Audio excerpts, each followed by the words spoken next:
Hello, you're watching Vnews Bulletin. I'm Hyun from Hanoi, and now the headlines as usual. Developing fish farming model in hydropower reservoir. And later on, Vietnam was one of the world's best spas.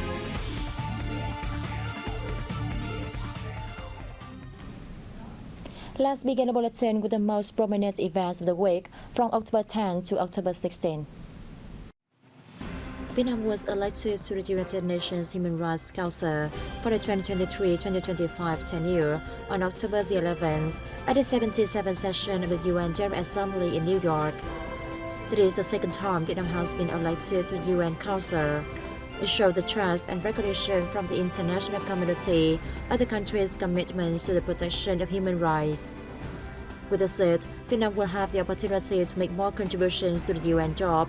At the same time, the country will also have a stronger voice in key issues of the UN as well as the international community. The National Digital Transformation Day was held on October 10 in Hanoi. Prime Minister Phạm Minh Chính, who is chairman of the National Committee on Digital Transformation, attended the event. Prime Minister Phạm Minh Chính emphasized the government's consistent viewpoint that people and enterprises are the central, key players, target, and momentum of digital transformation. He ordered raising the rate of administrative procedures handled online, improving the quality of online public services, and pressing on with the plan to apply population data, e-identification, and e-authentication. Prime Minister Phạm Minh Chính on October the 12th attended the plenary session of the second ASEAN Women Leaders Summit held in person as well as via video conference under the chairmanship of Samdech Techo Hun Sen, Prime Minister of Cambodia.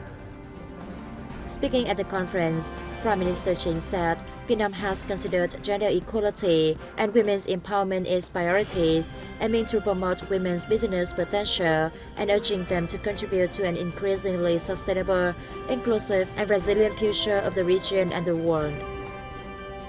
Vice President Võ Thị Ánh Xuân paid a working visit to Kazakhstan on October 12 to 14 to attend the sixth summit of the Conference on Interaction and Confidence-Building Measures in Asia.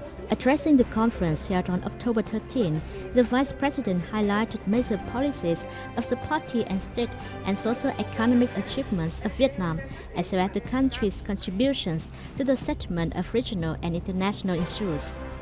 On the sidelines of the conference, Sun had meetings with leaders of some countries, including Russia, China, and India, among others. During her stay in Kazakhstan, Sun had meetings with the host leaders, including President Kassym-Jomart Tokayev and Chairman of the Senate of the Kazakh Parliament, Maulen Asimbayev. At the meetings, the two sides expressed their pleasure at the development of the bilateral relations over the past time.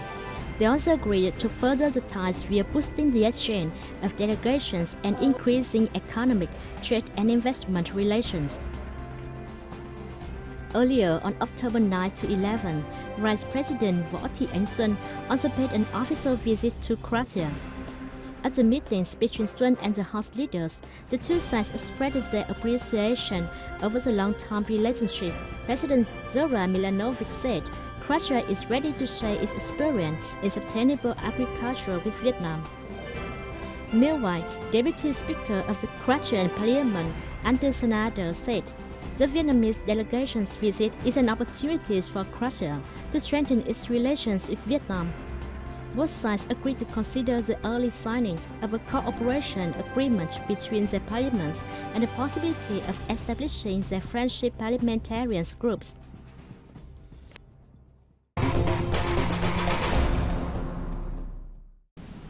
Taking advantage of the potential and advantages of the local hydropower reservoir, many households in Quan Hoa district in Thanh Hóa province have developed cage fish farming, earning hundreds of millions of Vietnam dong annually. As the pioneering household in cage fish farming at the Trung Sơn hydropower reservoir, Dinh Công Tric's family has more than 10 fish cages after 2 years of involvement. His family can earn more than $6,000 each year on cage fish farming. With the help of the Veterans Association, I can earn a stable income from case fish farming. Việc nuôi cá này thì cũng ổn định. Chung Sơn commune now has 42 cage fishing farming households with more than 72 cages.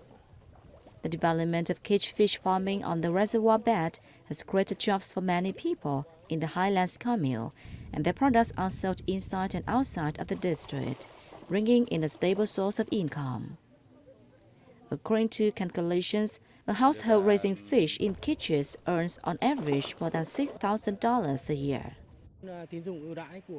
The association helps members access preferential credit from the Social Policy Bank of Quan Hoa District and also provides technical guidance on livestock production. Our models have proven effective in improving the life of people around Chung Sơn Reservoir. In order for people to gain a stable source of earnings, since the beginning of this year, Chung Sơn commune has cooperated with the Social Policy Bank of Quan Hoa District to lend more than $33,500 for more local people to invest in cage fish farming.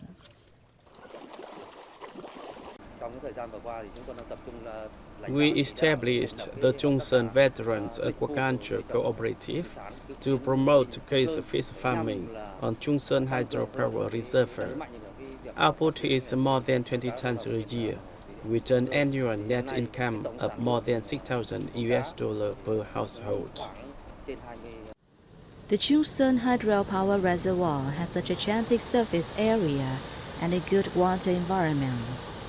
By the end of this year, nearly 100 households are expected to participate in cage fish farming, helping create jobs and stable incomes for local people. It also a new economic direction, contributing to hunger eradication and poverty reduction, raising incomes and improving the lives of people throughout the mountainous district of Quan Hoa. Industrial zones in Bắc Ninh province has 25 new projects put into operation in the first 9 months of 2022, bringing the total number of ongoing projects to 1,175, exceeding the year's target, according to the Provincial Industrial Zones Management Board. The trade balance shifted to a trade surplus of more than $5.7 billion, of which export value reached over $31 billion, or 14%, reaching 84% of the year plan. Imports were valued at $25.5 billion, up 30%, and fulfilled 100% of the year's plan. The province index of industrial production rose by 11.75% compared to the same period last year. In the first 9 months, the total newly granted and adjusted investment capital of secondary projects in industrial zones in Bắc Ninh reached about $1,100 million, including more than $938 million of FDI capital and more than $122 million of domestic capital. Compared with the 2022 plan, the number of newly registered projects reached 53.3%. But the newly registered and adjusted investment capital reached 92.2%. More than 3,000 seed varieties have been gathered and classified in the Mekong Delta region since 1972, leading to the establishment of the seed bank for crossbreeding. From just a thesis in the beginning, the bank now boasts over 3,000 different types, from seasonal and upland rice to high-yield rice. Of these, the most common is a set of Western region crop varieties with 1,988 sub-varieties and other special rice varieties. The bank also has rice varieties from the Central Highlands, the Northwest and Central Coast, and varieties crossbred by Cần Thơ University in the Delta. The Rice Seed Bank is set up in an attempt to preserve precious genetic resources, such as aroma, weather resistance, and adaptability to saline soil and climate change. To get samples of rice, students and teachers at Cần Thơ University must go to remote areas for collection. Rices are selected carefully, with poor quality and diseases removed. The goods must be stored under a strict process. There are two key factors in preserving the seeds: temperature and humidity. When put into bags, the seeds must be placed in an environment with a stable temperature of 20 degrees Celsius for short-term storage and -5 degrees Celsius for medium-term storage, with humidity of about 10%. Over the last 50 years, more than 940 advanced rice varieties have been produced and sent to seed centers throughout Mekong Delta for pilot planting and management. The rice bank helps me assess different types of rice. I can also familiarize myself with rice varieties, making it easier to write my thesis. The role of the seed bank has enormous meaning in the research efforts of students at Thăm University. The Faculty of Agriculture is cooperating with businesses to continue researching and developing new varieties, contributing to the production of different quality rice varieties to meet increasing demand in the market.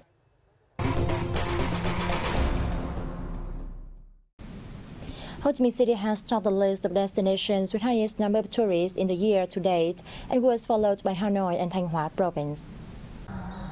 Ho Chi Minh City received over 33 million visitors, including 2.1 million foreign arrivals, according to the Ministry of Culture, Sports and Tourism. The number of foreign tourists were only around 30% of pre-pandemic levels, and it hopes to get 3.5 million for the full year. Hanoi was second with nearly 40 million tourists, including 766,000 foreigners. The North Central Province Thanh Hóa welcomed over 10.4 million visitors, followed by the Northern Province of Quảng Ninh and the Mekong Delta's An Giang Province. The rest of the top 10 were Kiên Giang, Nghệ An, Hải Phòng City, Bình Thuận, and Lào Cai. So far this year, Vietnam has received nearly 1.9 million foreign visitors, or 30% of its full-year target. But the number of domestic tourists were nearly 87 million, far above the 60 million target.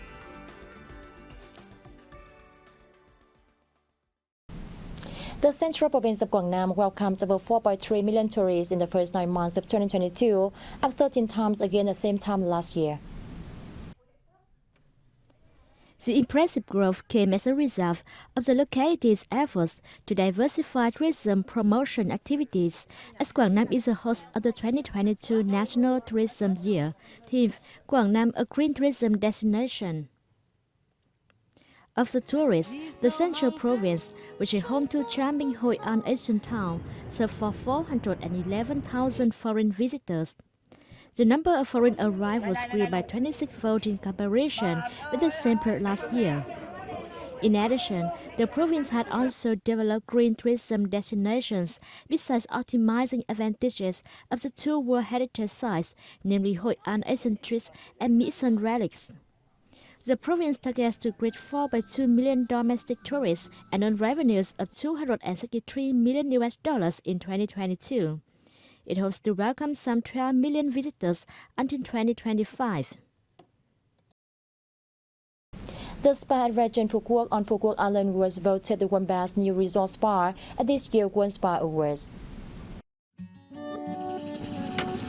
Regent Phu Quoc Resort, around 15 minutes from Phu Quoc International Airport, opened its doors to tourists last April after Vietnam restarted international tourism.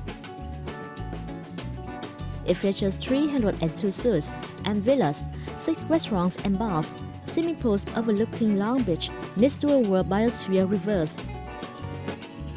Each year, World Spa Awards encourages the spa and wellness industry to enter one of many available categories for nomination. Entries are free of charge and checked and vetted to ensure each nomination qualifies for the selected category. The decision of World Spa Awards is final.